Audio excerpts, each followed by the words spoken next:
다윗이 성전의 복도와 그 집들과 그 곳간과 다락과 골방과 속죄소의 설계도를 그의 아들 솔로몬에게 주고, 또 그가 영감으로 받은 모든 것, 곧 여호와의 성전의 뜰과 사면의 모든 방과 하나님의 성전 곳간과 성물 곳간의 설계도를 주고, 또 제사장과 레위 사람의 반열과 여호와의 성전에서 섬기는 모든 일과 여호와의 성전을 섬기는 데에 쓰는 모든 그릇의 양식을 설명하고, 또 모든 섬기는 데에 쓰는 금기구를 만들 금의 무게와 모든 섬기는 데에 쓰는 은기구를 만들 은의 무게를 정하고, 또 금 등잔대들과 그 등잔 곧 각 등잔대와 그 등잔을 만들 금의 무게와 은 등잔대와 그 등잔을 만들 은의 무게를 각기 그 기구에 알맞게 하고, 또 진설병의 각 상을 만들 금의 무게를 정하고, 은상을 만들 은도 그렇게 하고, 갈고리와 대접과 종지를 만들 순금과 금잔 곧 각 잔을 만들 금의 무게와 또 은잔 곧 각 잔을 만들 은의 무게를 정하고, 또 향단에 쓸 순금과 또 수레 곧 금 그룹들의 설계도대로 만들 금의 무게를 정해주니, 이 그룹들은 날개를 펴서 여호와의 언약궤를 덮는 것이더라. 다윗이 이르되, 여호와의 손이 내게 임하여 이 모든 일의 설계를 그려 나에게 알려주셨느니라. 또 그의 아들 솔로몬에게 이르되, 너는 강하고 담대하게 이 일을 행하라. 두려워하지 말며 놀라지 말라. 내가 여호와의 성전 공사의 모든 일을 마치기까지 여호와 하나님, 나의 하나님이 너와 함께 계시사 내게서 떠나지 아니하시고 너를 버리지 아니하시리라. 제사장과 레위 사람의 반이 있으니 하나님의 성전의 모든 공사를 도울 것이요, 또 모든 공사에 유능한 기술자가 기쁜 마음으로 너와 함께 할 것이요, 또 모든 지휘관과 백성이 온전히 내 명령 아래에 있으리라. 여러분 반갑습니다. 오늘도 큐티로 여는 기막힌 하루입니다. 본문 말씀 역대상 28장 11절부터 21절의 말씀입니다. 자, 오늘 말씀에서 다윗은 그의 아들 솔로몬에게 성전 건축을 위해 필요한 모든 것이 준비되어 있다는 것을 알려주고 있습니다. 그러면서 이 거대한 프로젝트를 감당하는 데 있어서 강하고 담대할 것을 주문하는 것입니다. 우리는 오늘 본문을 통해 다윗이 준비한 것들이 무엇인지를 함께 보기를 원합니다. 먼저 오늘 다윗은 비록 자신이 성전을 지을 수는 없었지만 이 아들이 성전 건축이라는 큰 역사를 잘 감당할 수 있도록 만반의 준비를 했습니다. 특별히 오늘 그 가운데서도 성경은 다윗이 이 성전 건축을 위한 설계도를 준비했음을 우리들에게 보여주고 있습니다. 그래서 12절부터 18절의 말씀에 보면 다윗은 성전 건축에 필요한 설계도를 다 만들었고, 그것을 아들 솔로몬에게 주면서 그 성전에 놓일 기구의 양식까지 자세하게 설명해 주었습니다. 자, 그런데 오늘 이 모든 것들 가운데 다윗은 매우 중요한 고백을 합니다. 그것은 자신이 이 설계도의 주인이 아니라는 것입니다. 그럼 누가 이 설계도의 주인입니까? 바로 하나님입니다. 오늘 성경은 하나님이 어떤 분이신가에 대해 알려주면서 하나님은 온 천하 만물의 설계자이신 하나님이심을 우리들에게 가르쳐주고 있죠. 그렇습니다. 성경은 하나님의 진리를 우리에게 계시하면서 가장 첫 장 첫 절에서 이 설계자이신 하나님을 계시하죠. 창세기 1장 1절에 그 유명한 말씀이 나오죠. 태초에 하나님이 천지를 창조하시니라. 하나님이 온 우주와 만물을 설계하시고 창조하셨습니다. 그런데 그렇게 창조된 모든 피조물 가운데 가장 걸작품은 바로 인간이었습니다. 인간이야말로 전적인 하나님의 설계의 결과물이고 하나님의 설계 목적에 따라 만들어진 하나님의 작품입니다. 여러분, 우리가 발명품의 목적을 알 수 있는 가장 쉬운 방법은 그것을 만드는 사람에게 물어보는 것임을 잘 압니다. 마찬가지로 우리 인간이 우리 삶의 목적을 발견하려면 하나님께 반드시 물어야 합니다. 자, 그러면 하나님께 어떻게 우리가 우리의 인생의 목적을 여쭤볼 수 있습니까? 너무 감사하게도 하나님은 우리가 궁금해할 모든 것을 알려주시는 해설서를 우리들에게 주셨는데 그 해설서가 바로 성경입니다. 어떤 분들은 내 인생의 목적과 의미를 알고 싶다고, 또 내 인생의 문제 해답을 듣고 싶다고 소위 기도 좀 한다는 분들, 또 무슨 직통 계시를 받았다고 하는 사람들을 열심히 찾아다닙니다. 그런데 그것이야말로 정말 어리석은 것입니다. 왜냐하면 하나님은 오늘 내가 궁금해하는 모든 것을 이미 성경에 기록해 두시고 성경을 통해서 우리들에게 모든 것을 말씀해 주시기 때문입니다. 특별히 오늘 말씀을 보면 하나님께서 다윗에게 설계도를 주실 때 크게는 성전의 설계도로부터 작게는 성전 안에 쓰일 기구들의 디자인과 재료, 심지어는 너무 사소해 보이는 그 기구들의 크기 그리고 무게까지도 다 정해주시고 알려주십니다.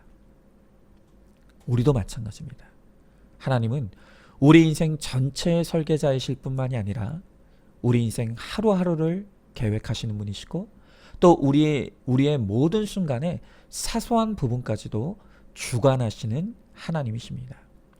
그러므로 우리가 매일 매순간 또 모든 일에 말씀을 펴고 큐티하며 하나님께 더 많이 더 자주 물으면 물을수록 우리는 가장 정확한 인생의 해답을 하나님으로부터 듣게 될 수 있는 것입니다. 그래서 큐티는 매일 하는 것이 가장 중요합니다. 그리고 문제와 사건이 있을 때마다 보고 또 봐야 합니다. 말씀으로 물으며 가는 인생을 하나님은 반드시 가장 좋은 길과 옳은 길로 인도해 주십니다. 그러나 반대로 우리가 하나님께 묻지 않고 우리 마음대로 우리 멋대로 그렇게 우리 인생을 걸어가니 우리 인생의 실수와 실패와 문제들이 끊임없이 일어날 수밖에 없는 것입니다. 우리 인생의 설계자이신 하나님께 돌아가시기 바랍니다. 그리고 말씀으로 겸손히 묻는 인생을 하나님이 가장 기뻐하심을 믿고 오늘도 하나님께 끊임없이 묻는 우리가 되길 바랍니다. 그렇게 하나님의 말씀에 순종하며 가는 우리를 하나님은 거룩으로 이끌어 가시고 우리의 삶을 통해 아름다운 하나님의 성전을 완성해 가십니다.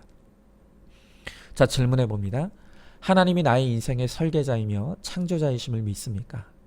그 설계자 되시는 하나님께 내 인생의 모든 것을 묻는 것이 가장 지혜로운 것임을 깨닫고 있습니까? 하나님께 묻기 위해 매일 큐티하십니까? 아니면 모든 일을 내 마음대로 생각하고 결정하고 있지는 않습니까? 오늘도 말씀을 펴고 큐티로 하나님께 묻고 또 물음으로 문제의 해답을 얻으시기 바랍니다. 자, 다음으로 오늘 19절을 말씀해 보면 다윗이 이 성전과 성전의 설계도가 만들어지는 과정에서 여호와의 손이 내게 임하였다 라고 고백하고 있습니다. 여러분, 이 여호와의 손이 임하였다는 게 무슨 의미입니까? 이 19절을 새번역 성경은 이렇게 번역해 놓고 있습니다. 이 모든 설계에 관한 것은 주께서 친히 손으로 써서 나에게 알려주셨다. 여러분, 지금 이 19절에서 다윗이 강조하는 것이 무엇입니까? 내가 한 것이 하나도 없다는 것입니다. 설계에 관한 모든 것을 하나님이 다 하셨다는 것입니다. 바로 이러한 같은 맥락에서 다윗은 12절에서 이 설계가 하나님의 영감으로 된 것이라고 또한 고백했습니다. 자, 여기 이 영감이라는 말은 히브리어로 르아후라고 하는데요.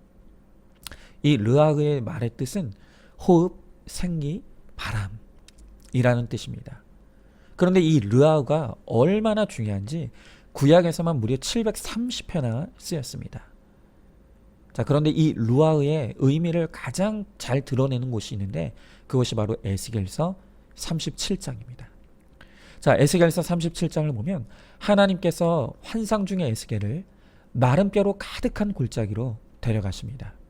그러면서 하나님께서 에스겔에게 너무 엉뚱한 질문을 하는 것입니다. 그것이 무엇입니까? 이 마른 뼈들이 능히 살 수 있겠냐는 것입니다. 그때 이 하나님의 질문에 에스겔은 당연히 그럴 리가 없다고 생각했습니다. 그런데 곧이어 놀라운 일이 벌어집니다. 하나님께서 그 마른 뼈에 생기를 불어넣으셨더니 그 뼈가 살아나기 시작했고 곧이어 사람이 되고 그 사람들이 군대가 되어 일어나는 모습을 보게 된 것입니다. 그런데 바로 여기서 마른 뼈에 하나님께서 불어넣으셨다는 이 생기, 이게 바로 오늘 본문에 등장하는 영감과 같은 단어인 루아흐입니다. 무슨 말입니까? 원래 다윗은 이 설계도를 만들 어떤 지혜도 능력도 아무것도 없는 마른 뼈에 불과한 사람이었습니다. 그런데 그런 다윗에게 하나님이 하나님의 루아흐, 생기를 불어넣으셨더니 그가 이 일을 능히 감당할 수 있을 만한 지혜와 능력을 얻게 되었다는 것입니다. 그러니 이 설계도의 원저자는 하나님이시고 단지 다윗은 하나님의 손에 붙들린 도구일 뿐이라는 것입니다. 여러분, 우리도 마찬가지입니다. 우리가 하나님의 설계대로 인생의 목적을 거룩에 두고 살아가고자 우리가 결심만 해도 그때부터 하나님은 우리에게도 하나님의 루하우를 불어넣어 주신다는 것입니다. 우리는 사랑을 지을 수도 만들 수도 할 수도 없는 마른 뼈와 같은 인생입니다. 그러나 우리 같은 인생에도 하나님의 루하가 임하면 우리가 능히 사랑할 수 있게 됩니다. 또한 우리는 누구도 용서하고 품을 수 없는 마른 뼈 같은 인생입니다. 하지만 또한 우리 같은 이 마른 뼈 같은 인생도 하나님의 루하가 임하면 안 되던 용서가 되어지고 품을 수 없었던 사람들을 넉넉하게 품는 능력이 일어나게 되는 것입니다. 우리는 아무것도 할 수 없는 마른 뼈에 불과한 인생입니다.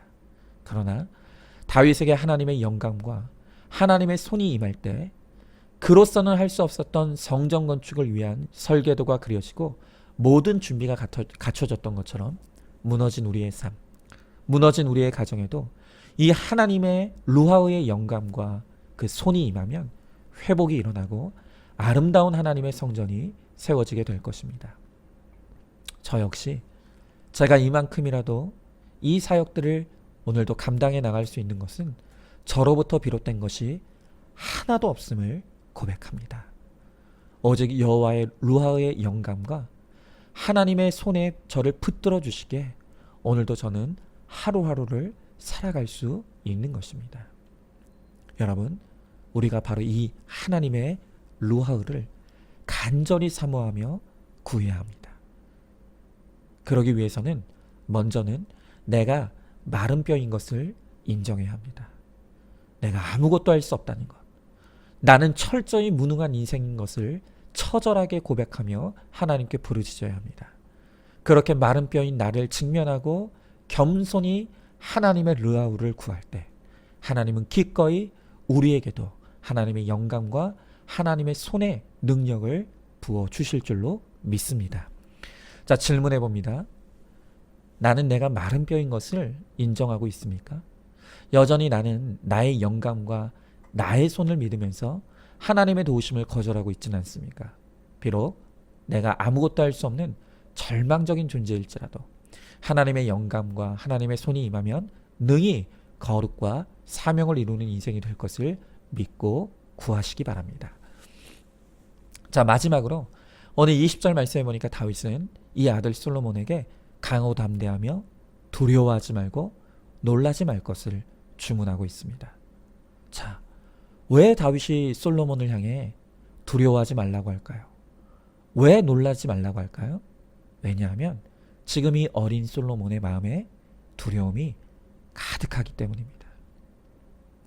여러분, 우리는 이 두려움이라는 감정을 부정적으로 생각하기 마련입니다. 그러나 구속사의 관점에서 보면 이 두려움이라는 감정이 꼭 나쁜 것은 아닙니다. 대부분의 사람들이 가지는 자신감과 자기 확신은 그 뿌리가 교만으로부터 비롯됩니다. 교만이란 하나님 없이도 자기 힘으로 스스로 설 수 있다고 믿는 가장 죄악된 감정입니다. 그렇기에 우리 인생의 자신감과 자기 확신이 강하면 강할수록 반드시 하나님을 멀리하게 되어 있는 것이죠. 그러나 우리가 우리의 인생의 한계와 문제를 만나게 될 때 그렇게 충만하던 자신감과 자기 확신은 산산조각이 나게 됩니다. 그리고 그렇게 산산조각 난 자리에 두려움이 생기죠. 그런데 바로 이때가, 우리가 두려워할 바로 이때가 우리가 가장 공고해지며 겸손해질 수 있는 때입니다. 그리고 우리가 두려움 가운데 곤고함과 겸손함을 이루게 될 때 바로 그때 하나님의 말씀이 들리게 된다는 것입니다. 여러분, 구원은 지혜이고 지혜는 타이밍이라고 했습니다. 다윗이 지금 이 시점에서 솔로몬에게 하나님에 대해 가르치는 것은 절대 우연이 아닙니다. 다윗은 아들 솔로몬이 가장 두려워하고 있는 이때야말로 복음이 들어갈 적기라는 것을 알았습니다. 그래서 두려워할 수밖에 없고 공고할 수밖에 없는 가장 겸손한 때에 오늘 다윗은 목소리를 높여서 하나님을 믿는 믿음을 가질 것을 강조하고 또 강조하는 것입니다. 우리도 마찬가지입니다. 우리의 인생은 날마다 눈을 뜨면 그때부터 두려워할 일들의 시작이 되고 그 두려움들이 우리의 마음을 짓누릅니다. 그러나 우리가 두려워할 수밖에 없는 그때 해야 될 것은 그 두려움에 집중되고 매몰되는 것이 아니라 그 두려움의 감정을 안고 하나님의 말씀 앞으로 나아가는 것입니다. 그리고 그 두려움이 우리의 동력이 되고 힘이 되어서 하나님의 말씀을 간절히 붙들 때 그 말씀으로부터 문제를 해석할 영감이 생기고 또 그 문제를 뛰어넘고 극복하는 여호와의 손이 임하게 될 것입니다. 그 하나님이 주시는 영감과 그 손의 힘으로 오늘도 두려워할 수밖에 없는 우리의 삶에서 평안과 기쁨을 누리며 하나님께서 이루시는 놀라운 구원의 역사를 체험하는 우리 모두가 되기를 소망합니다. 자, 질문해 봅니다. 지금 내가 두려워할 수밖에 없는 상황과 문제가 무엇입니까? 그 두려움 가운데 하나님께서 나를 부르시고 찾고 계심을 알고 있습니까? 두려울 수밖에 없는 문제를 가지고 하나님의 말씀 앞으로 나아가서 하나님께 묻고 또 물음으로 내 문제를 해석해 주시는 하나님의 영감과 그의 손의 능력을 누리시는 우리 모두가 되기를 소망합니다. 자, 오늘도 12월 17일 보석상자입니다. 바위가 낙숫물 한 방울 한 방울에 의해서 깨어지듯이 하나님의 시간을 기다리십시오. 단 하나님의 시간을 내 기준으로 계산해서는 안 됩니다. 아멘. 오늘도 큐티로 기막힌 하루를 살아내는 하늘가족 공동체 우리 모든 성도님 되시기를 주님의 이름으로 축복합니다.